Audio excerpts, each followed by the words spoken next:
All right, we're ready to start chapter 15, which is on the behavior of gases. And in the first section, we're going to talk about all the states of matter, the three states of matter that we talk about here.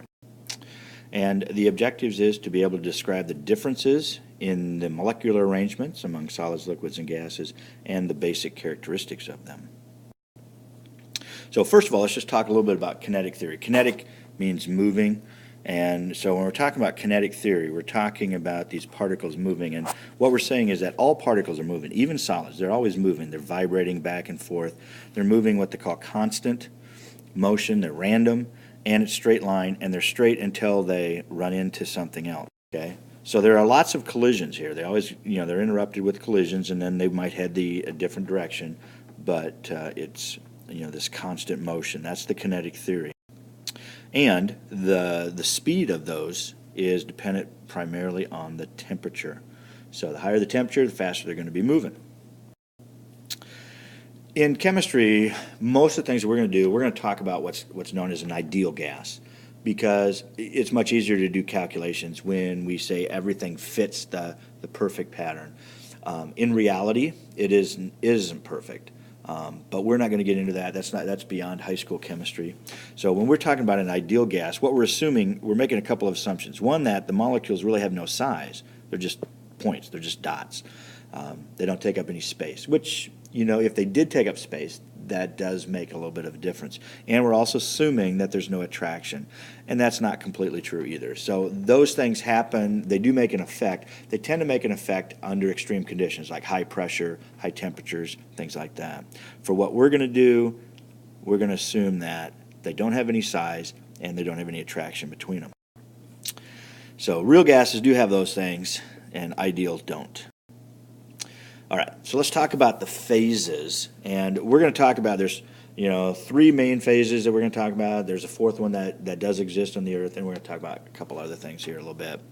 But depending on whatever the temperature is, the higher the temperature, it's going to change the state. So if you go from one state to the other, it's going to be based on the temperature of the substance. If we're talking about solids are solidly, they're closely packed. They're held together in a pattern. Liquids, the molecules touch each other, but they're not in a pattern, and they're kind of a little more, they can move a little easier. While in gases, the particles are completely separated, and they move around independently. Doesn't really matter, and they'll take up, they'll fill that container. Talk about plasma. The book doesn't talk about it, but I think it's good to understand a little bit about it. The plasma is very similar to a gas, and what we have is now ionized particles. So it's like a gas where you've stripped away the electrons, and you have a positive side and a negative side. And that makes a difference because those now can conduct electricity and so on. And believe it or not, there are actually several other states of matter. Now, none of those exist in normal conditions that we would ever see, but there are some conditions of matter that when it gets really, really, really cold, like close to absolute zero, there are some other states. And one of them is called the Bose-Einstein condensate, and Einstein actually predicted this many, many years ago. So there's some other, I think, depending on who you talk to, there's somewhere like 7 to 9 different states of matter. But we're going to really focus on 3.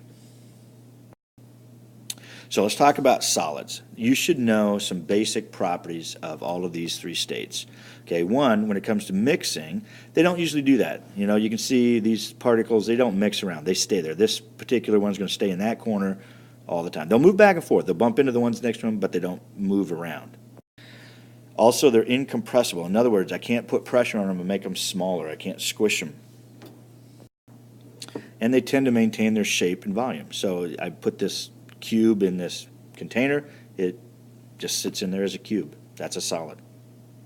So they have definite shape, definite volume. Liquids, they can mix a little easier because they're a little more free-flowing. There's a little space in between there that they can move through.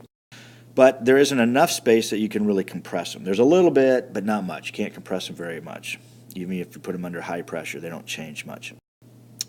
And while they will maintain their own volume, they take whatever shape their container is. So liquids have definite volume, but indefinite shape. And with gases, the mixing is almost instantaneous. They're just constantly moving, mixing between each other. The volume, it's mostly empty. Notice that, there's a lot of empty space here, and the particles are free to move around. And they're highly compressible. I could put pressure on this and force it down and compress those things because there is so much gap between those particular particles. And so gases do not have a definite shape, and they do not have a definite volume. So they take the shape of their container, they take the volume of their container. Solids, they have their own definite shape and volume. Doesn't matter what container you put them in. Liquids, they'll have their own volume, but they'll take the shape of the container, and gases take the shape and the volume of the container. And that's the end of the first section. Not too tough, but be ready for a quiz. Just be able to kind of talk about some of those different basic properties of the states of matter and so on.